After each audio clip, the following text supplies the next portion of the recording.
যে সকল শাশুড়িরা তাদের ছেলের বউকে দেখতে পারে না, তাদের কাছে না আমি একটা প্রশ্নের উত্তর চাই। যে মেয়েটা কিনা আপনার ছেলের জন্য তার বাবা মা, নিজের বাড়ি ঘর, ভালোবাসা, আদর যত্ন সবকিছু ছেড়ে ছুড়ে চলে আসছে আপনার ছেলের সঙ্গে সংসার করার জন্য। আপনার ছেলে কখন খাচ্ছে, কখন ঘুম থেকে উঠছে, সে কি খেতে ভালোবাসে, কি খেতে ভালোবাসে না, মানে সে তার পুরো লাইফটাই স্যাক্রিফাইস করে দিয়েছে শুধুমাত্র আপনার ছেলের জন্য। সে মেয়েটা তার দিকে তাকাতেই ভুলে গিয়েছে। তার লাইফ, তার হবি, তার ইচ্ছা, তার অনিচ্ছা কোনো কিছুর দিকে সে তাকানোর কোনো সময়ই পাচ্ছে না, কারণ আপনার ছেলেই হচ্ছে তার কাছে ফার্স্ট প্রায়োরিটি।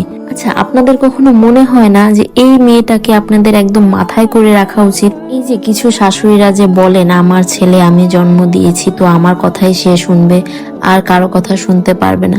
আচ্ছা, তাহলে কেন আপনারা ছেলেদেরকে বিয়ে দেন বলেন তো? কি দরকার আপনাদের ছেলেকে আপনাদের বিয়ে দেওয়ার? আপনারা আপনাদের কাছে রেখে দেন না আপনাদের ছেলেকে, ঘরের দরজা বন্ধ করে নিজের ছেলেকে রেখে দিন না কেন? আপনি কেন অন্য স্বামী বানাতে যাচ্ছেন নিজের ছেলেকে?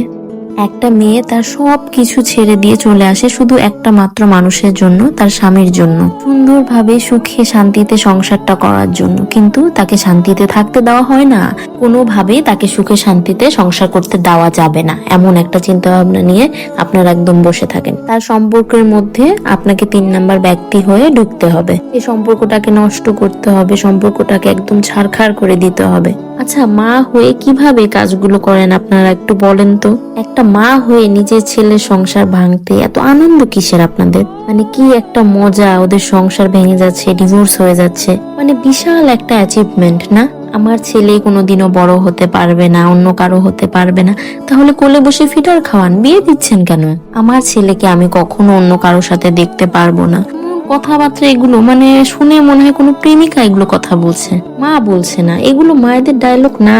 নিজের ছেলেকে বলছে আমি বৌমার সঙ্গে দেখতে পারবো না, মানে কি আপনাদের কি মেন্টালি কোনো প্রবলেম আছে না কি বুঝি না। একটু ডাক্তার দেখান, ওষুধ খান আপনারা। আমার ছেলের ফার্স্ট প্রায়োরিটিতে আমিই থাকবো। কেন আমাদের বাবা মা নেই? আমাদের বাবা মা ছেড়ে আমরা আসি না? আমাদের বাবা মার কি কোনো শরীর নেই? তারা অসুস্থ হয় না? তাদেরও তো অসুস্থতা আছে।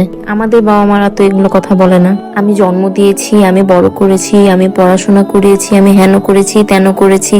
আরে বাবা, শুধু কি আপনারাই সন্তান মানুষ করেছেন? আমাদের বাবা মা কি আমাদেরকে মানুষ করেনি, বড় করেনি, জন্ম দেননি? আপনাদের এই কমপ্লিকেশনস এর জন্য দুইটা মানুষ আলাদা হয়ে যায়, সংসার আলাদা হয়ে যায়, দুইটা মানুষ একসঙ্গে থাকতে পারে না। একবার একটু ঠান্ডা মাথায় ভালোভাবে ভেবে দেখুন, স্বাভাবিকভাবে ব্যাপারগুলো নেওয়ার চেষ্টা করুন, দেখবেন অনেকগুলো পরিবার, অনেকগুলো সংসার আর ভাঙবে না, সংসারগুলো বেঁচে যাবে। এই সমস্ত টক্সিক শাশুড়িদের জন্য অনেক সংসার ভেঙে যায়। দয়া করে নিজেদেরকে একটু পরিবর্তন করুন।